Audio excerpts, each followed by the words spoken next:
आखिरी क्लास है 21 मार्च 1968।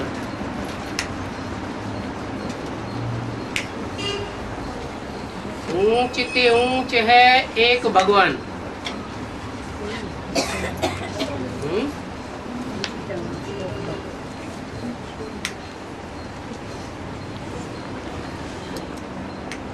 ऊंच ते ऊंच माना हाईएस्ट। कितना ऊंच? परम धाम में भी ऊंच ते ऊंच। हाँ, क्यों? परम धाम में ऊंच ते ऊंच नहीं हो सकता। हाँ, वहाँ कंपैरिजन नहीं किया जा सकता।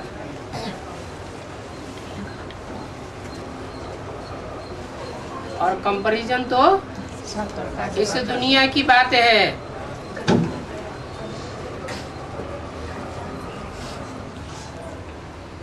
बोला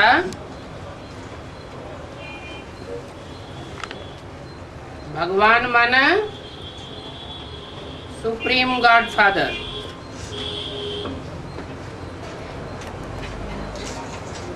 किसका फादर? नहीं, सुप्रीम गॉड फादर तो, लेकिन किसका फादर? आत्माओं का फादर। वो ऊंचे ते ऊंचे। ऊंचे ते ऊंचे जब कहा जाता है या नीचे ते नीचे कहा जाता है तो साकार दुनिया की बात है, सोल वर्ल्ड की बात नहीं है। सभी जीवात्माएं जो हैं वो कहाँ हैं? निराकारी दुनिया में या साकारी दुनिया में? जीवित आत्माएं। जीवात्माएं माना जिनका जीवन है। जो भी जीवात्माएं हैं उन सभी का फादर है। जो भी मनुष्य मात्र हैं उनमें जो आत्माएं हैं उनका फादर। अभी जो सभी आत्माएं पार्ट बजाती हैं वो पुनर्जन्म जरूर लेती हैं।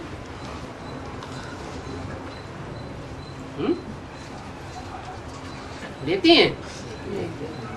अच्छा, सभी आत्माएं पुनर्जन्म लेती हैं?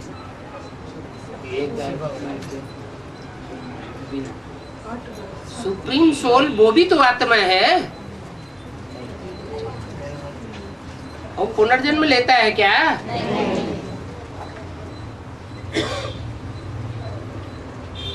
पार्ट बजाने वाली जो भी आत्माएं हैं वो पुनर्जन्म जरूर लेती हैं। तो क्या सुप्रीम सोल पार्ट नहीं बजाता? प्रवेश करता है, कैसे भी करता। आत्मा भी शरीर में प्रवेश करती है, परम नाम से आती है, शरीर में प्रवेश नहीं करती।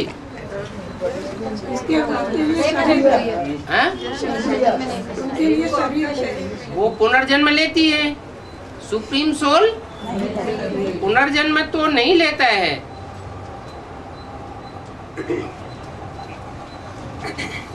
लेकिन पार्ट बजाता है कि नहीं?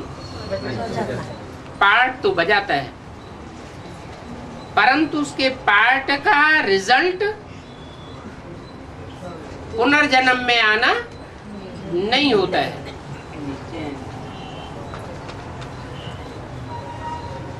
आत्माएं कोई थोड़े जन्म लेती है, कोई बहुत जन्म लेती है, परंतु आत्माओं का फादर पुनर्जन्म नहीं लेता है। आत्माएं कोई 84 पुनर्जन्म लेते हैं, कोई 80, कोई 60। देहधारी जो भी मनुष्य हैं, भले ये लक्ष्मी नारायण हैं, जो भी देहधारी हैं, कोई भी सदगति दे नहीं सकते। क्यों? पुनर्जन्म लेने वालों की सदाकाल सदगति होती नहीं।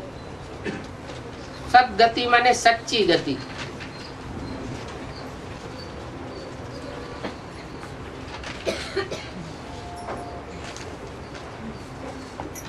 पहले पहले है स्वीट साइलेंस,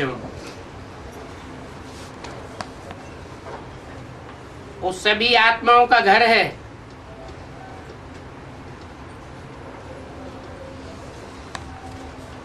बाप भी वहां ही रहते हैं। इसको निराकारी दुनिया कहा जाता है।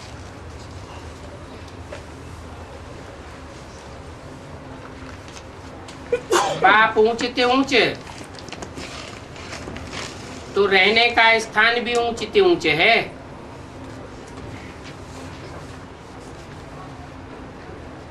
बाप कहते हैं मैं ऊंचते ऊंचे हूं, रहने के आधार पर।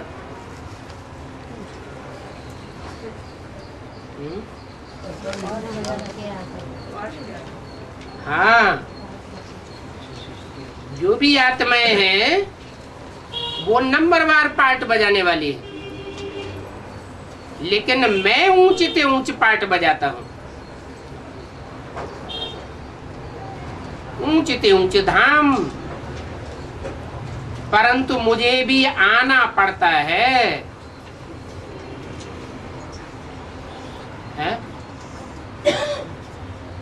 इस जन्म पुनर्जन्म की दुनिया में आना पड़ता है।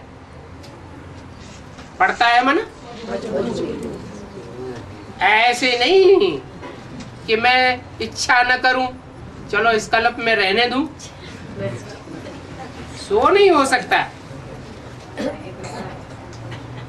सभी पुकारते हैं, जो भी मनुष्य मात्र हैं, पुनर्जन्म जरूर लेना है। सिर्फ एक बाप ही है जो पुनर्जन्म नहीं लेते हैं।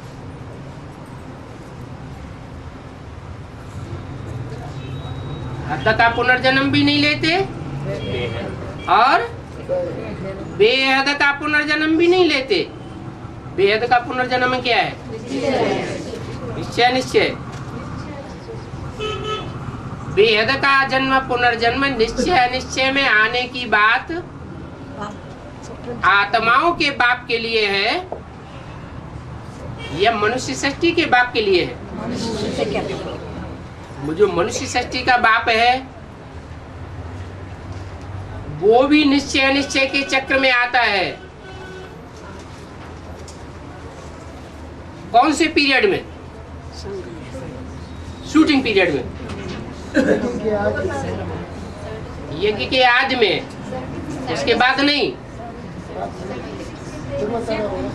हाँ, जब कहा ही जाता है देवादिदेव महादेव, देवताओं में बड़े से बड़ा देवता कहा जाता है, तो जरूर जो देवता धर्म की शूटिंग होती है उस देवता धर्म की शूटिंग में जरूर, जिसे सतयुगी शूटिंग कह दो, सतो प्रधानता की शूटिंग कह दो, उस पीरियड में जरूर जन्म मरण के चक्र में आता है। यज्ञ के आदि में भी अनिश्चय के चक्र में आया।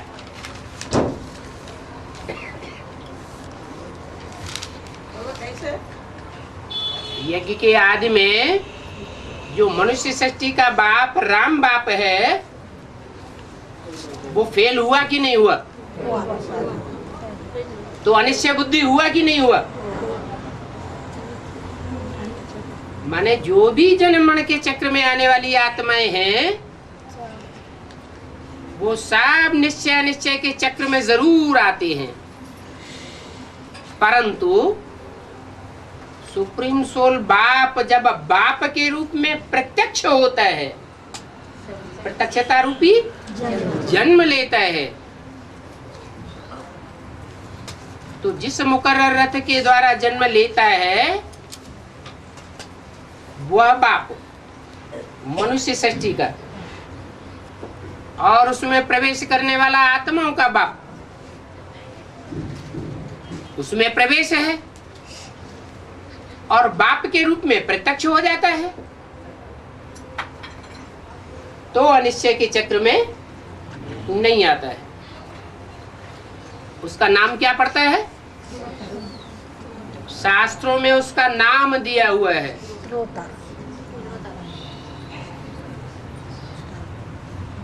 कहते हैं एक ही देवता है जो जन्म मरण के चक्र में नहीं आता। कौन?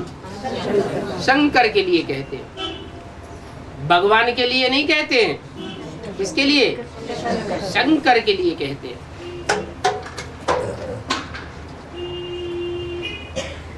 तो सिर्फ एक ही बाप पुनर्जन्म नहीं लेते हैं, बाकी पुनर्जन्म तो सभी को लेना ही है। कोई भी धर्म स्थापक हो, बाप के अलावा बड़े बड़े धर्म पिताएं हुए हैं, बाप तो है ना, ग्रेट फादर्स हैं, उनको भी हद और बेहद का निश्चय निश्चय का चक्र चलता जरूर है। बुद्ध का अवतार कहते हैं,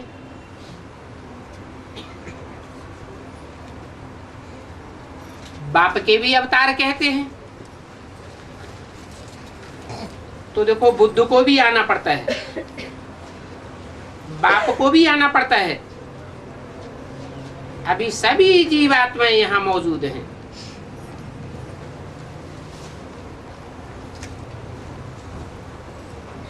वापस कोई भी नहीं जा सकता। पुनर्जन्म लेते हैं तब तो वृद्धि होती है ना।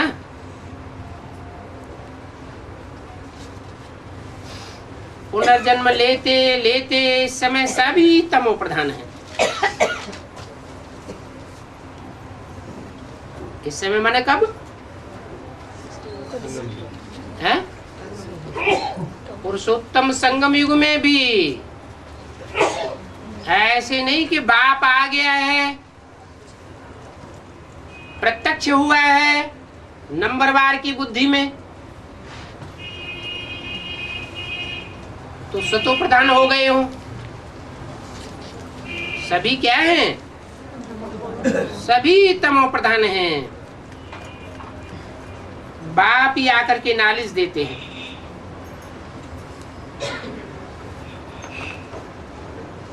तमो प्रधान से सतो प्रधान बनने के लिए, और बाप ही नॉलेजफुल है। आदि मध्य अंत का नॉलेज उनमें है ही।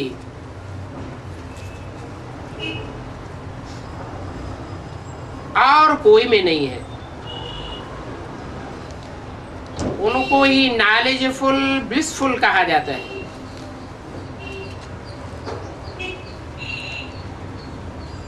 क्या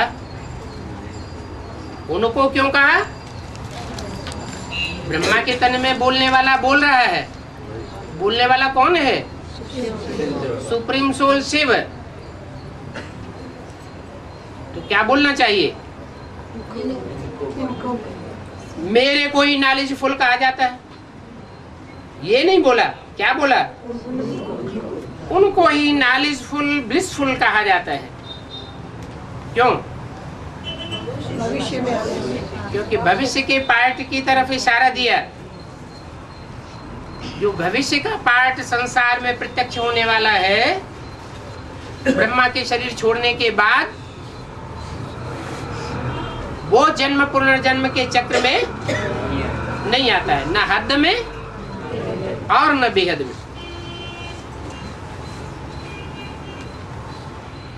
वो ब्लिसफुल कहा जाता है, एवर प्योर है। एवर प्योर और एवर इम्प्योर। कैसे कहा जाए?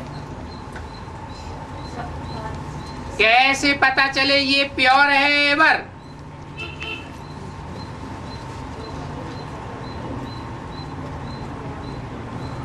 और ये है एवर इम्प्योर है। संग के रंग इसमें नहीं आते। संग के रंग से पता चले। हाँ कुछ थोड़ा और क्लियर करो।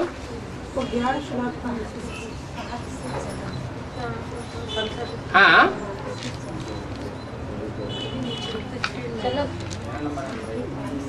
कोई आत्माएं होती हैं जैसे खासकर कन्याएं। कन्या तो पवित्र मानी जाती है। सन्यासी लोग भी पवित्रता के कारण कन्याओं की पूजा करते हैं। परंतु कन्याओं में और कुमारों में क्या अंतर है?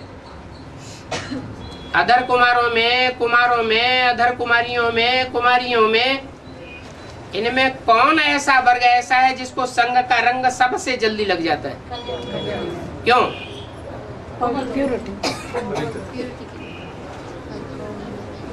कन्याओं को संग का रंग सबसे जास्ती लगता है। एक सुप्रीम सोल ऐसा है जिसको संग का रंग लगता ही नहीं। एक का संग करे चाहे अनेकों का संग करे। एक का संग करने पर भी पतितपना साबित नहीं होगा और अनेकों का संग करे तो भी पतितपना साबित नहीं हो सकता। ज्ञान में चलने वालों का कोई अनुभव होगा पतित होने या न होने का? पतित होने पर क्या अनुभव होता है? और जिन दिनों पवित्रता की स्टेज अच्छी रहती है उन दिनों क्या अनुभव होता है? धारणा होती है। हाँ, जब पवित्रता की स्टेज अच्छी होती है, संग का रंग नहीं लगता है तो ज्ञान बुद्धि में समाया हुआ रहता है। और जब देह अभिमानी की मिट्टी के कारण इम्प्योरिटी आती है तो क्या अनुभव होता है कि ज्ञान बुद्धि से खिसक जाता है। तो देखो, एक बाप है एवर प्योर, बाकी सभी मनुष्य मात्र है इम्प्योर। सब इम्प्योर बनते हैं, एक बाप इम्प्योर नहीं बनता है। एवर प्योर है। ये लक्ष्मी नारायण डीटी डिनास्टी के फर्स्ट हैं।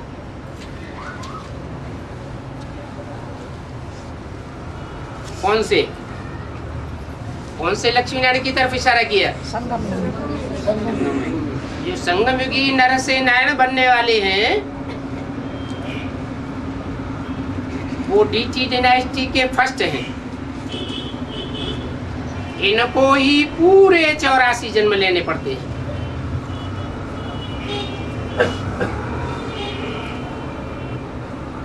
उनके जो बच्चे पैदा होते हैं, नर नारायण बनने वाले के जो बच्चे पैदा होते हैं सत्युग फर्स्ट जन्म में, वो पूरे 84 जन्म नहीं लेते हैं। हाँ, उनके पूरे 84 जन्म नहीं कहेंगे।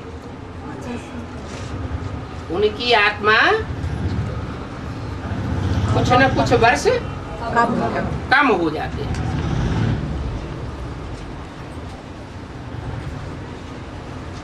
पुनर्जन्म यहाँ ही लेते हैं सब,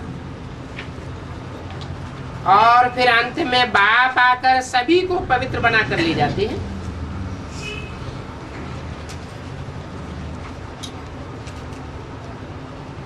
बाप को ही लिबरेटर कहा जाता है। काहे से लिबरेट करते हैं? दुख दर्दों का मूल कारण क्या है? इम्प्योरिटी।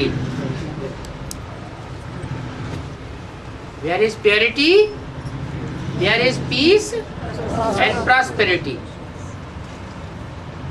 अशांति कब आती है? अपवित्रता से अशांति आती है, दुख आता है। इस समय सभी धर्म स्थापक यहाँ हाजिर हैं। यहाँ माने कहाँ है?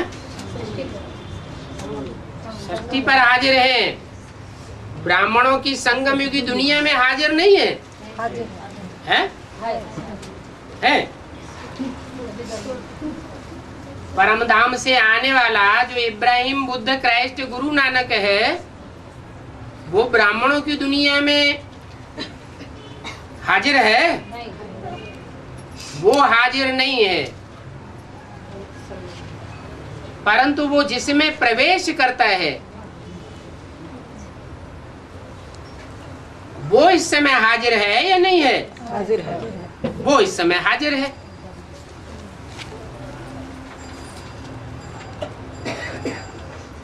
वो कब आएगा? है जो धर्मस्थापक आत्मा है वो पहले गति सदगति जिनमें प्रवेश होता है देवताओं में, 33 करोड़ देवताएं हैं ना, उनकी पहले गति सदगति होगी या दूसरे धर्म वालों की होगी? पहले शूटिंग किसकी होगी? पहले देवी देवता सनातन धर्म वालों की होगी। इसलिए बोला इस समय सभी धर्म स्थापक यहाँ हाजिर है। जब धर्म स्थापक कहा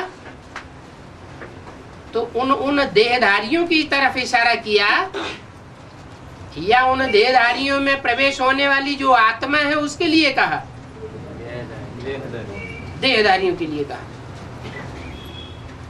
अगर यहाँ का अर्थ इस दुनिया से लगाया जाए तो उनके लिए भी ये बात साबित हो जाती है। बाकी थोड़े हैं जो अभी भी आते रहते हैं।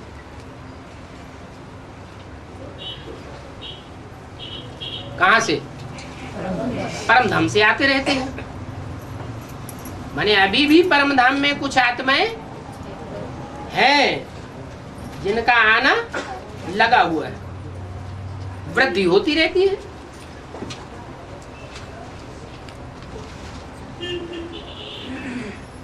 अब चाहे आ चुके हो षष्ठी रूपी रंगमंच पर, चाहे आ रहे हो और चाहे वो आत्माएं आने वाली हो, जो भी जन्म मरण के चक्र में आने वाली आत्माएं हैं,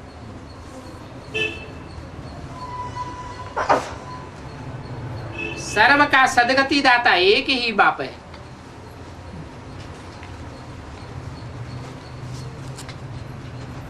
गति देने वाला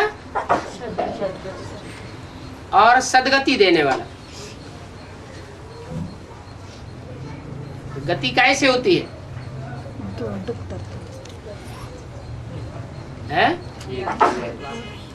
ज्ञान से होती है सदगति। ज्ञान से मुक्ति भी होती है, ज्ञान से सदगति भी होती है। एक होता है बेसिक ज्ञान और एक होता है एडवांस ज्ञान। फिर कौन से ज्ञान से सदगति और कौन से ज्ञान से गति?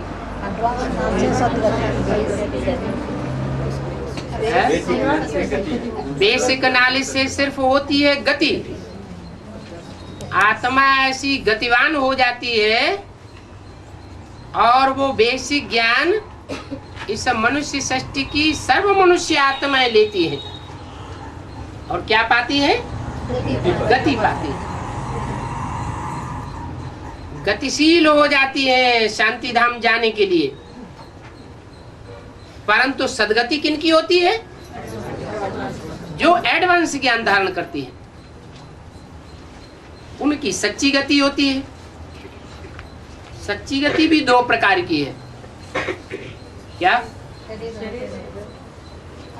एक तो शरीर में रहते रहते सदगति, और दूसरी है शरीर छूट गया साकार, फिर दूसरों में प्रवेश करके एडवांस नॉलेज लिया, उन आत्माओं की भी सदगति होती है। परंतु ऐसी भी आत्माएं हैं जो शरीर तो छोड़ेंगी विनाश काल में, अकाले मौत होगी, प्रवेश भी करेंगी, परंतु उनकी न अव्वल नंबर की सदगति होगी न द्वैम नंबर की। कैसी सदगति होगी? नहीं, थर्ड क्लास सदगति होगी। थर्ड क्लास सदगति कैसी है? एक सदगति है इसी जन्म में इसी शरीर से हम सुख भोगे, दुख न भोगे। दुनिया में कुछ भी होता रहे,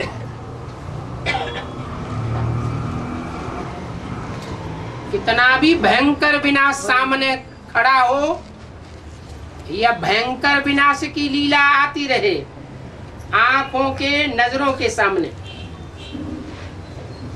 परंतु अपनी खुशी न जाने पाए,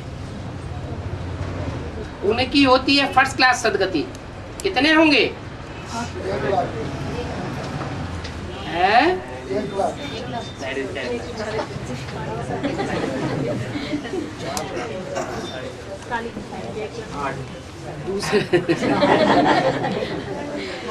दूसरे होंगे वो जो इन आंखों से इस शरीर से रहते रहते न तो विनाश देख पाएंगे और न नई दुनिया का नजारा देख पाएंगे, परंतु साकार शरीर तो छोड़ देंगे। अपनी आंखों से अपने शरीर से नहीं देखेंगे, लेकिन दूसरों के शरीर में प्रवेश होकर देखेंगे। वो कौन सी सदगति हुई? दूसरे नंबर की। उसमें भी कैटेगरीज हैं। कोई होंगे 16 कला संपूर्ण और कोई होंगे 8 कला संपूर्ण। वो अपनी आंखों से इसी शरीर से सदगति नहीं भोगेंगे, लेकिन जब अगला जन्म लेंगे शरीर का तो सदगति अनेक जन्म की सदगति भोगेंगे। और तीसरे वो हैं जो इस शरीर के रहते रहते तो सदगति का अनुभव कर ही नहीं सकेंगे, लेकिन ये शरीर छोड़ने के बाद, सूक्ष्म शरीर धारण करने के बाद भी दूसरों में प्रवेश करके पार्ट भी बजावेंगे, परंतु हाहाकार का ही अनुभव करेंगे। जिनमें प्रवेश करेंगे वो आत्माएं भी अपने शरीर से ऐसे सुख का अनुभव नहीं कर सकेंगी जिसे कहें फर्स्ट क्लास सदगति। माना दुख के वाइब्रेशन में शरीर छोड़ने वाले ब्राह्मण होंगे, देवता बनने वाली आत्माएं होंगी,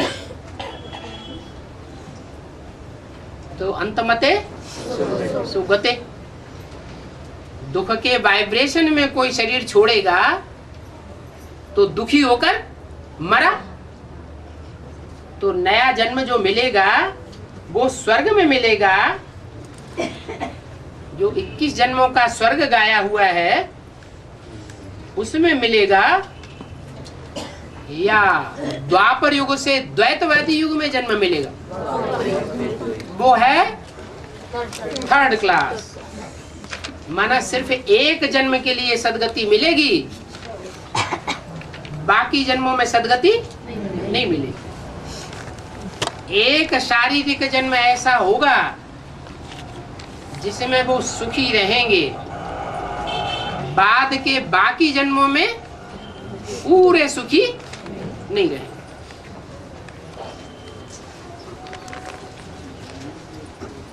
शांति धाम हो व सुख धाम हो,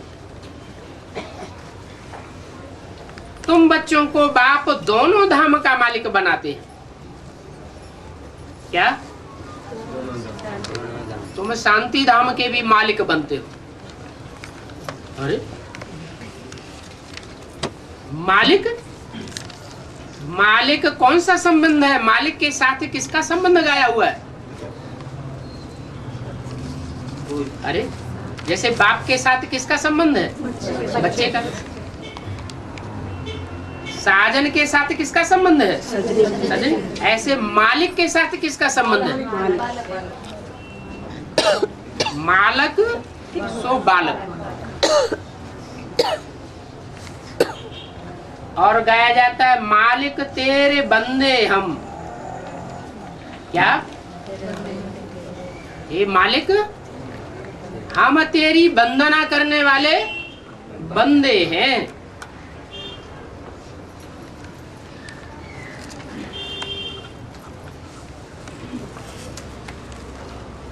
तो मालिक के बालक बनना है या मालिक हम सलाम करने वाला बनना है? बालक बनना है।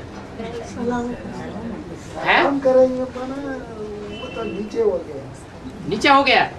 लेकिन बाबा ने तो बोला है जो मालिक सो बालक।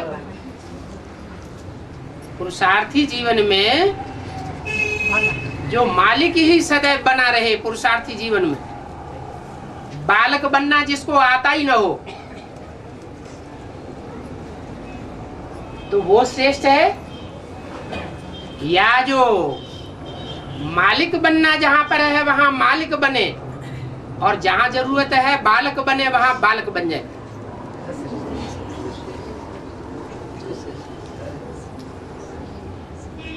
ये अपने को चेंज करने की पावर होनी चाहिए, मोल्डिंग पावर।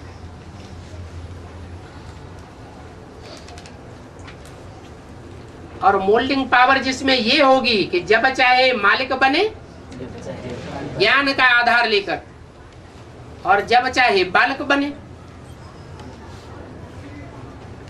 कौन सी स्थिति में मालिक बनना है और कौन सी स्थिति में बालक बनना है?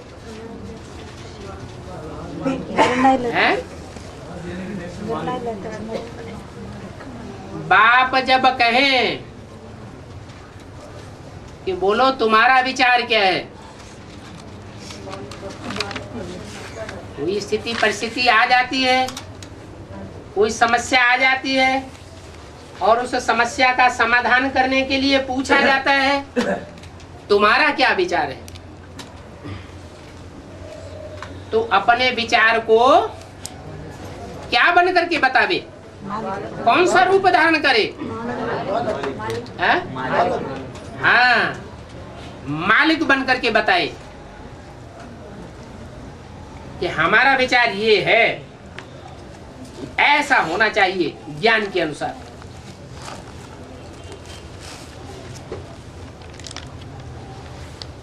फिर बाप से फैसला हो जाए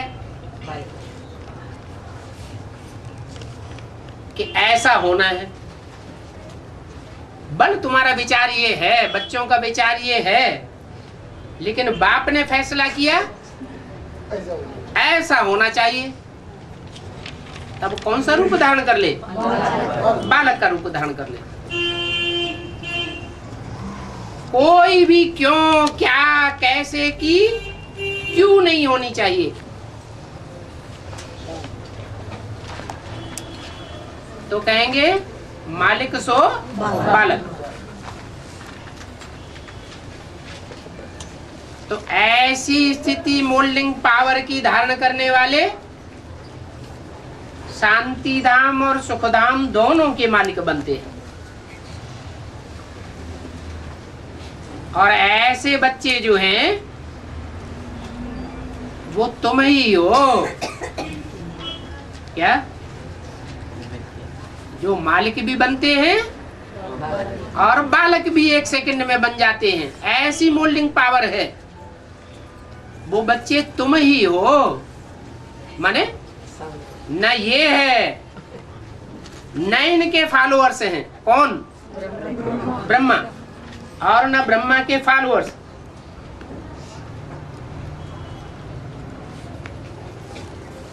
क्या बनते हैं? ब्रह्मा क्या बनेंगे? ब्रह्मा सो विष्णु बनेंगे। तो विष्णु के फॉलोअर्स जो होंगे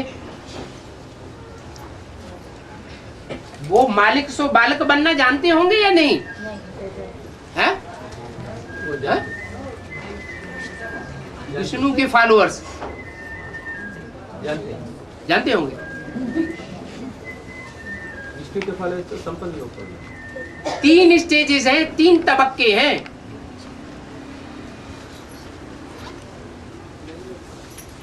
फर्स्ट तबक्का ब्रह्मा का, साकार दुनिया की ओर। सेकंड कैटेगरी का तबक्का ब्रह्मा की संपन्न स्टेज। क्या हो गया? ब्रह्मा सो विष्णु। जो सेकंड स्टेज में पहुंचने वाले हैं, ब्रह्मा के बाद विष्णु बन जाते हैं 1 सेकंड में। वो ब्रह्मा सो विष्णु का पार्ट बजाने वाली विशेष आत्माएं थर्ड तबक्के की भल नहीं है, लेकिन तबक्का सेकंड है। फिर भी उनके फॉलोअर्स जो हैं वो रानी का पार्ट बजा सकते हैं। तुम्हारे जैसे राजाओं का पार्ट नहीं बजाते। तो तुम जो पहले पहले आए हो, तुम्हारी महिमा है। कहाँ आए हो? बाप को पहचान कर पहले पहले कौन आए हैं? विष्णु के फॉलोअर्स या ब्रह्मा के फॉलोअर्स हैं? दोनों ही पहले नहीं पहचानते। पहले कौन पहचानते हैं? जो परम धाम के नजदीक बैठा हुआ है।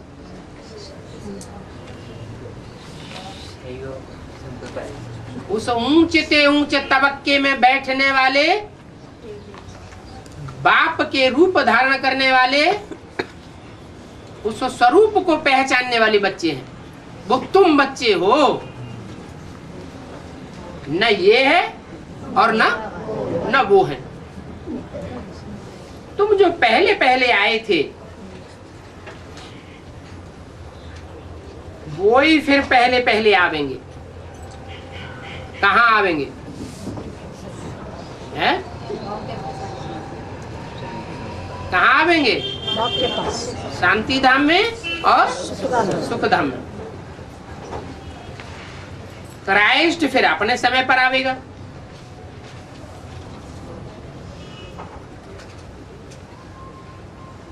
चाहे वो परमधाम से आने वाली आत्मा हो,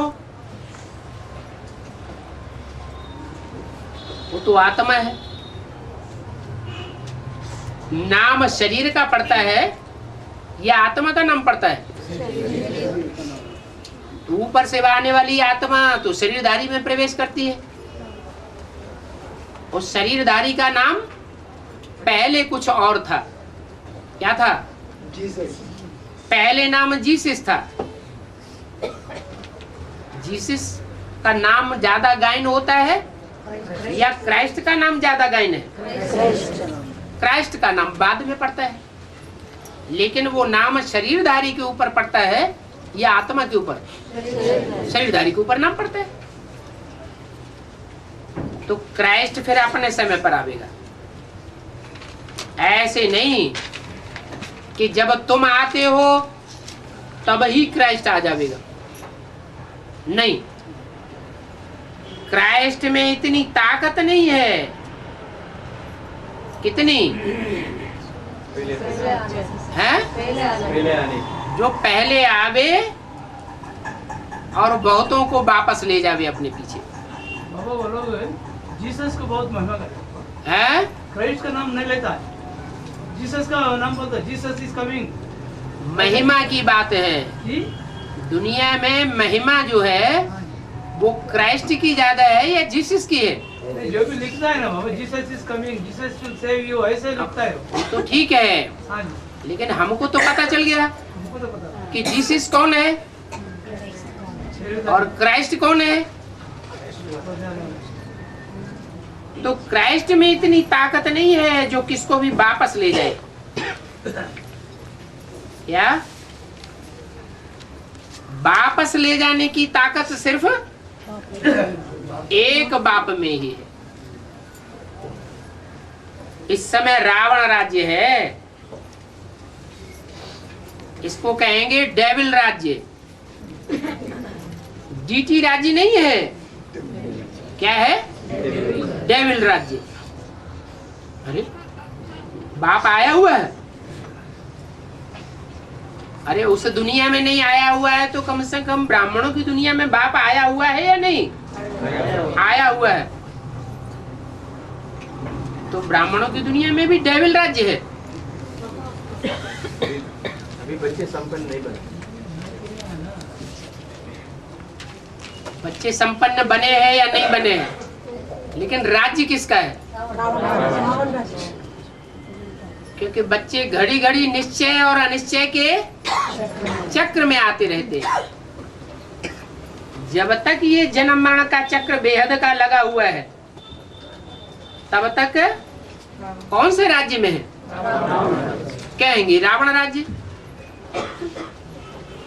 पुकारते भी हैं, ओ यू डेविल।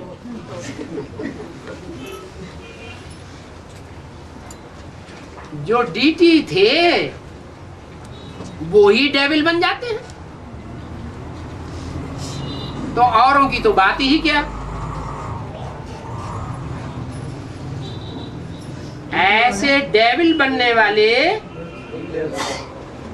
फिर डीटी बनते हैं। डेविल बनते हैं तो 84 जन्मों के विकार पूरे प्रवेश कर लेते हैं। कितने जन्मों के विकार? 84। क्यों? पहला जन्म होता है तो कला कम नहीं होती? आत्मिक स्थिति है। आत्मा में कुछ कमी आती है कि नहीं? आती है। हाँ, विकर्म नहीं होता है, लेकिन आत्मा कुछ विकृत हुई या नहीं हुई? बल कहने में नहीं आता क्या कि विकारी हुई, परंतु कुछ न कुछ ग्रेड गिर जाता है। इसलिए बोला 84 जन्मों के विकार पूरे प्रवेश कर लेते हैं। जैसे सतयुग में विकार तो नहीं थे, विकृति तो नहीं थी, परंतु सृष्टि की पैदाइश कैसे होती थी? वो साधु संत सन्यासी विद्वान आचार्य कहते हैं विकार बिगर सृष्टि कैसे पैदा होगी।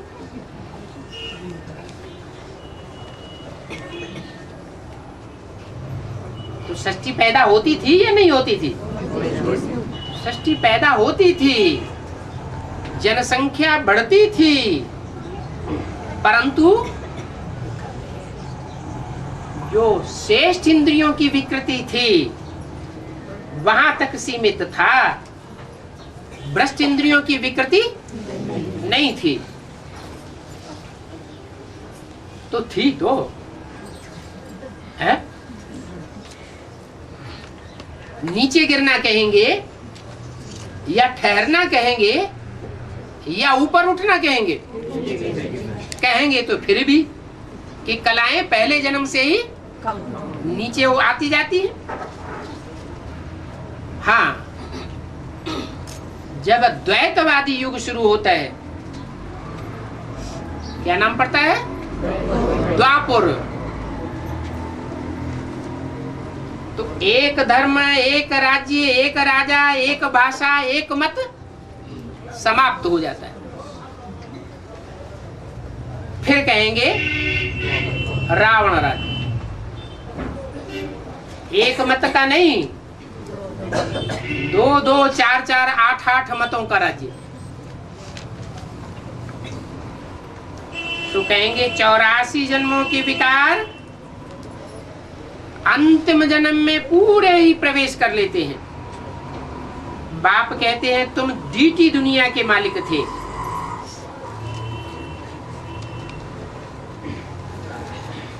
फिर रावण राज्य में तुम भिखारी बन पड़े हो। पुनर्जन्म तो सभी को जरूर लेना ही है, चाहे डीटी हो और चाहे डेविल हो। धर्म स्थापन करके वापस चला जाए, ये तो हो नहीं सकता। जो भी धर्म स्थापक आते हैं उनको अपने स्थापन किए हुए धर्म की पालना जरूर करनी पड़ती है।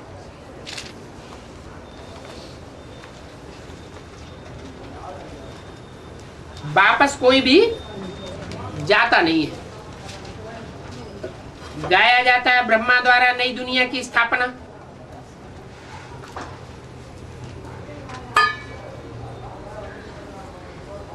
तो ब्रह्मा की सोल स्थापना करके फिर पालना करती है या नहीं करती है? ब्रह्मा सो विष्णु बन करके पालना करता है। फिर पुरानी दुनिया का विनाश।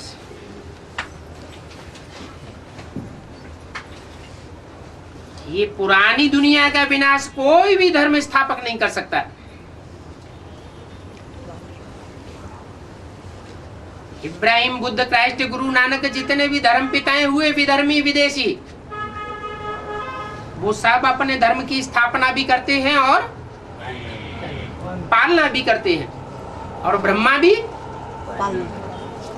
अपने धर्म की, कौन सा धर्म है ब्रह्मा का? ब्राह्मण धर्म की स्थापना भी करता है और फिर पालना भी करता है, लेकिन विनाश नहीं करता।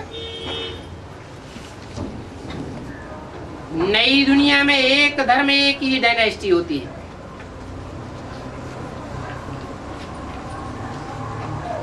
अभी वह नई दुनिया नहीं है और एक धर्म, एक डायनेस्टी भी नहीं है। ब्राह्मणों की दुनिया है लेकिन ब्राह्मणों की डायनेस्टी नहीं होती। कोई भी बड़े से बड़ा ब्रह्मा कुमार या ब्रह्मा कुमारी, बोले कोई भी कितने भी पद गद्दी नशीन हो, बड़े से बड़े मठ पंथ को चलाने वाली हो और कितने भी उनके फॉलोअर्स हो, दुनिया के बड़े से बड़े भूभाग पर कंट्रोल करने वाली हो, लेकिन फिर भी उनकी डायनेस्टी नहीं कहेंगे। ब्राह्मणों की डायनेस्टी चल नहीं सकती। डायनेस्टी माना ऐसे नहीं कि कुमार का दादी ने शरीर छोड़ा तो उनका कोई चेला होगा, वो गद्दी पर बैठ जाएगा, कंट्रोलिंग पावर उसके हाथ में आ जाएगी। ब्राह्मणों की डायनेस्टी होती नहीं, देवताओं की डायनेस्टी होती है।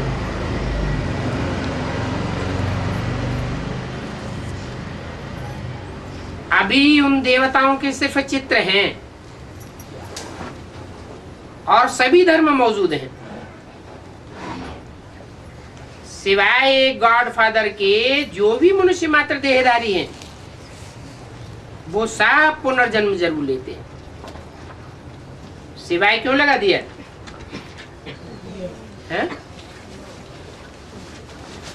एक गॉडफादर पुनर्जन्म नहीं लेता है और बाकी सब पुनर्जन्म लेते हैं।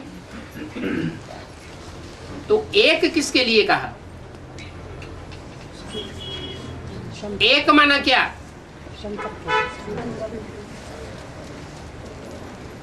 भारत है अविनाशी खंड, और भी खंड हैं, परंतु वो सब विनाशी हैं।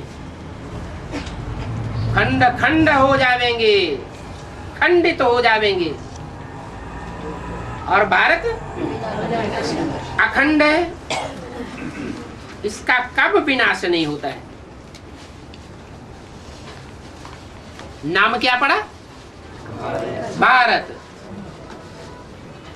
जैसे ब्रह्मा की औलाद ब्राह्मण, एक मात्रा बढ़ गई ना फॉलोअर्स के अर्थ में। बच्चे के अर्थ में एक मात्रा बढ़ा दी जाती है। जैसे विष्णु की औलाद वैष्णव,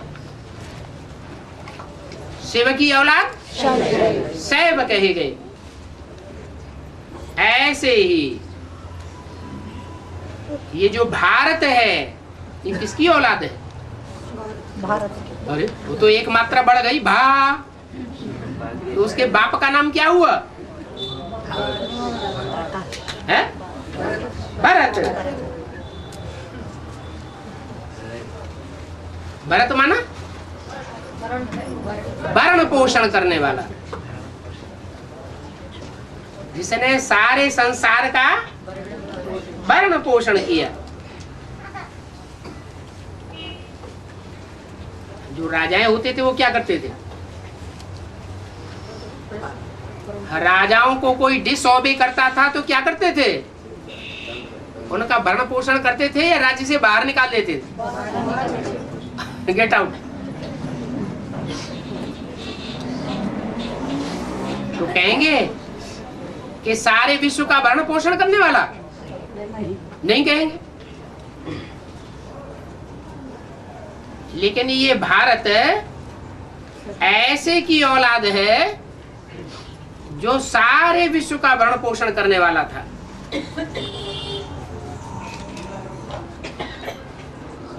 उसकी औलाद भारत खंड का कब विनाश नहीं होता? वो अनादि है, अविनाशी है। क्या? भारत खंड भी अनादि है। भारत खंड ये तो देश का नाम हो गया,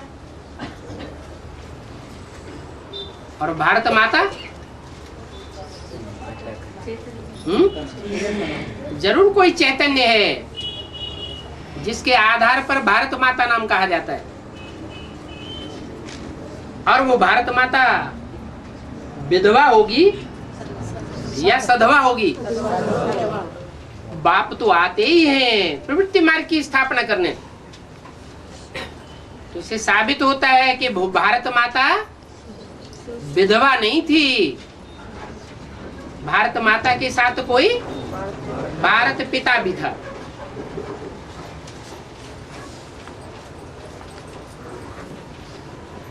जब इनका राज्य था तो और कोई खंड नहीं था। इनका राज्य, इन लक्ष्मी नारायण का जब राज्य था तो और कोई खंड नहीं था, सिर्फ इनका ही राज्य था। सूर्यवंशी और चंद्रवंशी। क्या इनका जब कहते हैं तो कौन कौन वंशी? इनका माने किनका? लक्ष्मी और नारायण, दोनों का साथ साथ राज्य था। तो उनमें सूर्यवंशी कौन कहा जाए और चंद्रवंशी कौन कहा जाए? ओरिजिनली नारायण हुआ सूर्यवंशी और लक्ष्मी हुई ओरिजिनली चंद्रवंशी। बाद में वो भी सूर्यवंशी बन जाती है। तो ये सूर्यवंशी चंद्रवंशी डायनेस्टी थी, बस, और कोई नहीं था। नई दुनिया स्वर्ग डीटी वर्ल्ड कहा जाता है। डीटी वर्ल्ड को ही क्यों स्वर्ग कहते हैं? डेविल वर्ल्ड को स्वर्ग क्यों नहीं कहते? जो डेविल्स की दुनिया है, हाँ,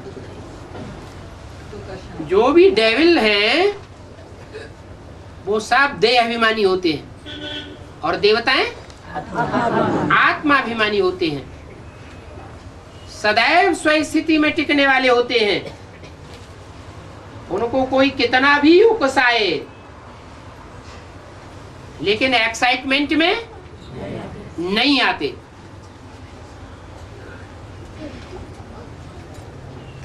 उनको उकसाया जाता है ना, है? तो एक्साइटमेंट में आ जाते हैं, क्रोध आ जाता है। परंतु वो देवताएं कभी एक्साइटमेंट में नहीं आते थे। उनके लिए गीता में क्या बोला है? मनुष्यों की गीता में, यस्मान्नोद्विजते लोको लोकान्नोद्विजते च यः। जो लोगों के उद्योग करने से उद्योजित नहीं होता है, कोई कितना भी उकसाए वो एक्साइटमेंट में नहीं आते। और जो कोई दूसरों को उद्वेग पैदा भी नहीं करता है, माना न खुद दुखी होता है और न दूसरों को दुखी करता है, खुद भी हर हालत में, हर स्थिति में, हर समस्या के होने पर भी स्थिर रहता है, सुखी रहता है और दूसरों को भी सुखी और शांत ही रखता है। उनको कहते हैं डीटी। बाकी निराकारी दुनिया को स्वर्ग नहीं कहा जाता है। क्या कहा है? क्या अंतर बता दिया? साकार नहीं होता। जो साकार में लक्ष्मी नारायण जैसे देवताएं होंगे वो भले एक्साइटमेंट में नहीं आवेंगे, सुख भोगने वाले होंगे लेकिन दुख भोगने वाले नहीं होंगे, लेकिन निराकारी स्टेज वाले भी नहीं होंगे। तो उनको निराकार दुनिया का वासी कहेंगे या साकार दुनिया का वासी कहेंगे? उनको कहेंगे साकार दुनिया का वासी। लेकिन जो निराकारी दुनिया है उसको स्वर्ग नहीं कहा जाता है। क्या? क्यों नहीं कहा जाता है स्वर्ग? नहीं,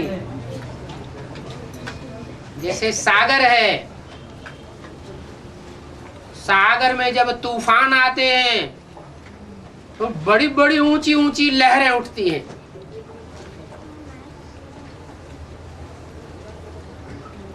जो हिमखंड हैं वो भी सागर में आ जाते हैं, धड़ धड़ टकराते हैं और जोर से आवाज होती है, जैसे कि विप्लव हो गया हो। लेकिन अंदर में सागर शांत रहता है। यह वास्तव में ऊपर की लहरों ऊंची ऊंची को देख करके ये कहा जाएगा कि अशांत हो गया? अंदर में शांत रहता है। ऐसे ही ये निराकारी स्टेज भी एक ऐसी स्टेज है जो अंदर से शांत स्टेज में, बाहर से भल किसी को दिखाई पड़े कि बहुत अशांत है।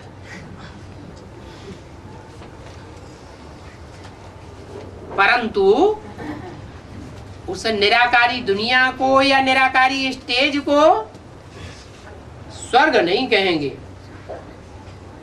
क्या? स्वर्ग माना सदैव निराकारी स्वस्थिति में टिकने वाला, जैसे देवताएं होते हैं, वो नहीं कहेंगे। वो चाहे जब चाहे तो बाहर से दिखाने के लिए विकराल रूप भी धारण कर सकता है, क्योंकि निराकारी स्टेज माने बीज रूप स्टेज, और बीज माना बाप। क्या? जैसे बाप कभी कभी बच्चों के सामने विकराल रूप धारण करता है, बच्चे डर जाते हैं। तो क्या वास्तव में बच्चों के लिए बाप विकराल होता है? नहीं होता। ऐसे ही ये निराकारी दुनिया को, निराकारी स्टेज में रहने वाले को स्वर्गवासी नहीं कहेंगे। क्या? वो सुख भोगता है, ऐसे नहीं कहेंगे। क्या कहेंगे? शांत है, वो स्वीट साइलेंस होम की स्थिति है, निर्वाण धाम वासी कहेंगे। वाणी से परे की स्टेज। आत्मा का ज्ञान सिवाय बाप के कोई दे नहीं सकता। एक ही बाप है जो निराकारी स्टेज में रहने वाली आत्मा के स्वरूप का ज्ञान देता है।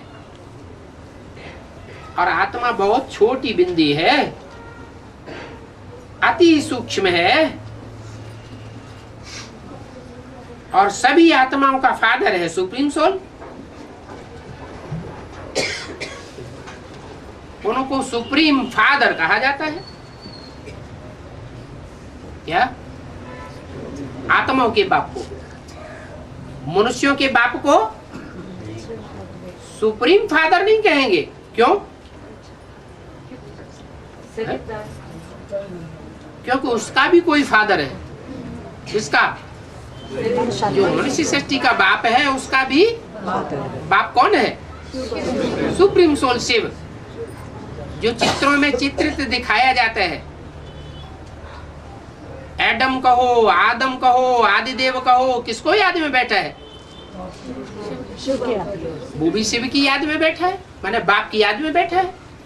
वो खुद बाप नहीं है, उसका भी कोई बाप है। इसलिए शिव का नाम पहले और शंकर का नाम, बच्चे का नाम बाद में लिया जाता है। ऐसे नहीं, शिव शंकर एक ही है। अगर एक ही होते तो शंकर नाम पहले और शिव का नाम बाद में भी लेते, वो तो कभी लेते नहीं। तो वो सुप्रीम बाप कब पुनर्जन्म में नहीं आते। इस समय नाटक की पिछाड़ी है, यह सारी वर्ल्ड की स्टेज है, इसमें ये खेल चलता है। इनकी ड्यूरेशन है 5000 वर्ष। ये पुरुषोत्तम संगम युग है। कब? जबकि बाप आकर के सभी को उत्तम ते उत्तम बनाते हैं।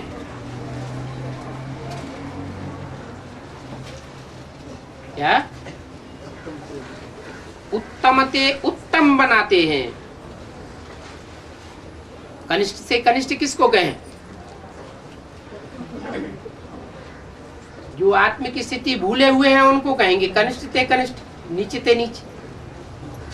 और उत्तम ते उत्तम जो आत्म की स्थिति धारण करने वाले हैं, क्योंकि आत्मा अविनाशी है और देह विनाशी है। ये बना बनाया खेल है। जो पास्ट हो गए हैं वो उसी समय पर आवेंगे। पहले पहले यह आए थे। कौन? लक्ष्मी नारायण। अभी नहीं है। तो सच्चा संत का संग ये है। इसकी यादगार में सत्यनारायण की कथा भारत में घर घर में होती है। पहचानते हैं तब तो कथा हुई है, कि बिना पहचाने कथा करते हैं।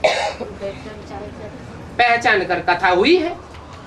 लेकिन एक है भक्ति मार्ग की कथा और एक है ज्ञान मार्ग की कथा। क्या अंतर है दोनों कथाओं में? क्या अंतर है? एक है भक्ति मार्ग की महिमा, एक है ज्ञान मार्ग की महिमा। अंतर क्या है? भक्ति मार्ग की महिमा बिना जाने पूछे अंधश्रद्धा पूर्वक महिमा करते रहते हैं, कथाएं करते रहते हैं। और ज्ञान मार्ग में सत्यनारायण को जान करके मान करके तब उनकी महिमा करते हैं। तो सच्चा सत्य का संग ये है, बाकी तो सब झूठे संग हैं। उनको कहेंगे लत संग। किनको? जो झूठे संग हैं, जिनमें ऊंचे ऊंचे पाटधारी को जाने बिगर ही कथाएं करते हैं, महिमा करते हैं, उनका कीर्तन करते हैं, वो सब है झूठे संग। उनको दूसरे शब्दों में क्या कहें? लत संग। उन संगों में एक दूसरे को लात मारते रहते हैं। चलो हटो, भागो, तुम्हारे लिए कोई स्थान नहीं। क्या कहा? समझ में आया? नहीं समझ में आया? आया है? बेसिक में लात मारते रहते हैं और एडवांस में लात नहीं मारते हैं। यहाँ भी मारते हैं। सत्यनारायण लात मारता होगा कि नहीं मारता होगा? नहीं नहीं नहीं। काना फूसी करके एक दूसरे से पूछो, मारता होगा कि नहीं? अरे बताओ भाई। है? जो श्रीमत के विरुद्ध कहते हैं।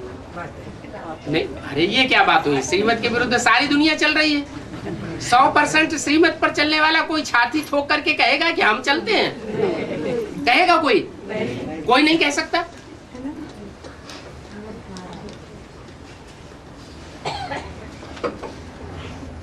तो एक है सत्य संग और बाकी सब है झूठ संग, लत संग। लत संग अर्थात उसका अर्थ क्या है? लत संग का एक दूसरे को लात मारते रहते हैं, सीढ़ी नीचे गिराने के लिए। क्या? कोई सीढ़ी पे चढ़ रहा हो, ऊपर से कोई लात मारे छाती में, तो नीचे गिरेगा ऊपर चढ़ेगा? नीचे गिरेगा। लात लगेगी तो जो संगठन का संग है वो नहीं मिलेगा। नहीं मिलेगा तो क्या होगा? अंजाम टूट पड़ेगा। क्योंकि जो सत्य है एक, वो सारी दुनिया में तो अभी प्रत्यक्ष नहीं हुआ है। पुरुषार्थ करने वाले पुरुषार्थी हैं। उस सत्य बाप को पहचानने वाले तो हैं नंबरवार, लेकिन 100% तो कोई पहचानने वाला अपन को कह नहीं सकता। तो सीढ़ी चढ़ नहीं सकते हैं, उसको कहेंगे दो जख में गिरे। दो जख माने दो स्थान, द्वैतवाद में गिर गए। बुद्धि में निश्चय नहीं रहा, ये सच्चा या वो सच्चा। ये दुनिया है ही दो जख।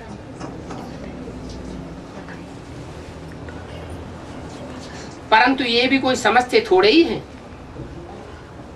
कि हम दो जख में हैं।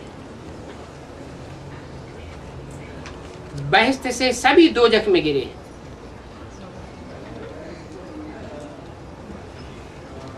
फिर बाप आकर सभी को बहिश्त में ले जाते हैं।